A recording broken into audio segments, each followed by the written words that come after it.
പ്രിയവും കൽക്കി രൂപികളായിരിക്കുന്ന എല്ലാ നാരായണന്മാർക്കും ബൈബിൾ സന്ദേശത്തിലേക്ക് സ്വാഗതം. ഇന്ന് നമ്മൾ ബൈബിൾ സന്ദേശത്തിൽ 24-ാമത്തെ പാഠമാണ് പഠിക്കാൻ പോകുന്നത്. എന്താണ് ഇന്നത്തെ സന്ദേശം എന്ന് നോക്കാം. 1 മൈൽ ദൂരം പോകാൻ നിർബന്ധിക്കുന്നവന്റെ കൂടെ 2 മൈൽ ദൂരം പോവുക. നമ്മളോട് ആരെങ്കിലും പറയുക, എൻ്റെ കൂടെ അവിടെ വരെ ഒന്ന് വാ, ഇച്ചിരി 1 കിലോമീറ്റർ ദൂരമുണ്ട്, എൻ്റെ കൂടെ ഒന്ന് വാ എന്ന് പറഞ്ഞാൽ നമ്മൾ ഒഴിവ് പറഞ്ഞിട്ട് അയ്യോ എനിക്ക് വേറെ ഇത്തിരി പണിയുണ്ട്, എനിക്ക് വേറെ അടുത്ത് പോകാനുണ്ട്, എന്തെങ്കിലും പറഞ്ഞ് നമ്മൾ അവിടെ നിന്ന് ഒഴിവാക്കുന്ന ഒരു സ്വഭാവമുണ്ട്. പക്ഷെ ഒരിക്കലും അങ്ങനെ ചെയ്യരുത്. നമ്മളോട് ഒരാൾ അങ്ങനെ ആവശ്യപ്പെട്ട തീർച്ചയായിട്ടും അവൻ്റെ കൂടെ 2 മൈൽ ദൂരം നമ്മൾ സഞ്ചരിക്കാൻ പഠിക്കണം. അതാണ് യഥാർത്ഥ സ്നേഹം.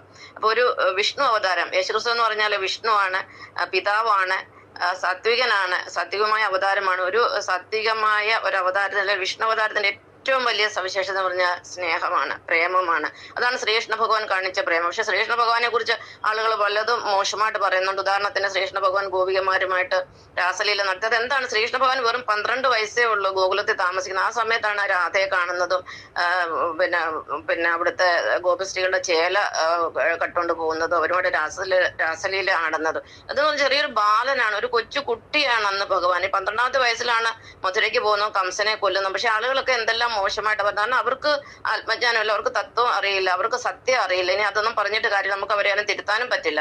അപ്പം ആ ശ്രീകൃഷ്ണ ഭഗവാൻ ഗോപികമാരോട് കാണിക്കുന്ന സ്നേഹം അല്ലെ പ്രേമത്തെയാണ് അവിടെ നമ്മൾ കാണേണ്ടത്. ആ ഒരു നിഷ്കളങ്കമായ സ്നേഹം, അതാണ് ഒരു വിഷ്ണുവതാരത്തിന്റെ പ്രത്യേകത. അപ്പം യേശുക്രിസ്തു ഭഗവാൻ വിഷ്ണുവതാരമാണ്, പിതാവാണ്, കർത്താവാണ്, എല്ലാമാണ്. ആ കാര്യത്തിൽ എനിക്ക് യാതൊരു സംശയമില്ല. ഇത് മറ്റുള്ളവർക്ക് അക്സെപ്റ്റ് ചെയ്യാൻ പറ്റത്തില്ലായിരിക്കാം, പക്ഷെ എനിക്കതൊരു വിഷയമേ അല്ല. അപ്പം ഇവിടെ സ്നേഹമാണ്. ഒരു സ്നേഹിതൻ വിളിക്കുമ്പോൾ അയാളുടെ കൂടെ പോകുന്നതും അയാളെ സഹായിക്കുന്ന സ്നേഹത്തിനെ സൂചിപ്പിക്കുന്നു. അടുത്തത് ചോദിക്കുന്നവന് കൊടുക്കുക. നമ്മളോട് ആരെങ്കിലും വന്ന് എന്തെങ്കിലും ചോദിക്കുക, അത് നമ്മൾ കൊടുക്കാൻ പഠിക്കണം. അത് നമ്മളോട് ഇപ്പോൾ ഒരു 1000 രൂപ കടം വാങ്ങാൻ വന്നാൽ നമ്മുടെ അടുത്ത് ഇല്ലായിരിക്കും ചിലപ്പോൾ. പക്ഷെ ഒരു 50 രൂപ 100 രൂപയെങ്കിലും എടുത്ത് കൊടുത്തിട്ട് പറയുക, അതുകൊണ്ട് എൻ്റെ അടുത്ത് ഇത്രമേ ഉള്ളൂ. അത് നമ്മളും കൊടുക്കുക. തന്നാലും തന്നില്ലെങ്കിൽ അങ്ങനെ കൊടുത്ത് നമ്മൾ അതങ്ങ് സോൾവ് ചെയ്യുക. പിന്നെ അവർ സന്തോഷത്തോടെ അങ്ങ് പോകും. അപ്പൊ നിങ്ങൾക്ക് ഇഷ്ടമുണ്ടെങ്കിൽ തരും, എപ്പോഴെങ്കിലും പൈസ ഉള്ളപ്പോൾ എനിക്ക് തിരിച്ചു തന്നാൽ മതി എന്ന് എന്തെങ്കിലും പറഞ്ഞ് നമ്മൾ കൊടുക്കും. പക്ഷെ ചോദിക്കുന്നവന് ഒരിക്കലും കൊടുക്കാതിരിക്കരുത്.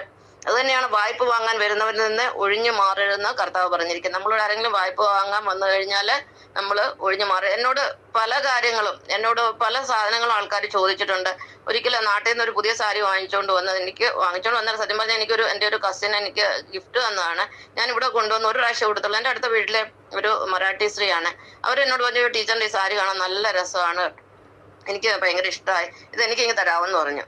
അതെനിക്കൊരു മടി ഉണ്ടായിരുന്നു. ഞാൻ വീട്ടിൽ പോയിട്ട് വഴിയിൽ വെച്ച് എന്നോട് ഇങ്ങനെ പറയുന്നത്, ഞാൻ വീട്ടിൽ പോയിരുന്നെങ്കിൽ ആലോചിച്ചമ്മ ചോദിച്ചു കൊടുക്കാതിരിക്കുന്നത് എങ്ങനെയാ, പോട്ടെ എനിക്ക് വേറെ സാരി വാങ്ങാമല്ലോ, ഞാനത് കൊടുത്തു. അപ്പൊ അങ്ങനെയാണ് നമ്മൾ സ്നേഹം ഉണ്ടെങ്കിൽ നമ്മൾ എന്ത് വേണം, നമ്മുടെ ഹൃദയം വരെ നമ്മൾ എടുത്തു കൊടുക്കും. അപ്പൊ കൊടുക്കുക, പിന്നെ സ്നേഹിക്കുക എല്ലാവരും. ഇതാണ് ഇന്നത്തെ സന്ദേശം. നന്ദി, നമസ്കാരം.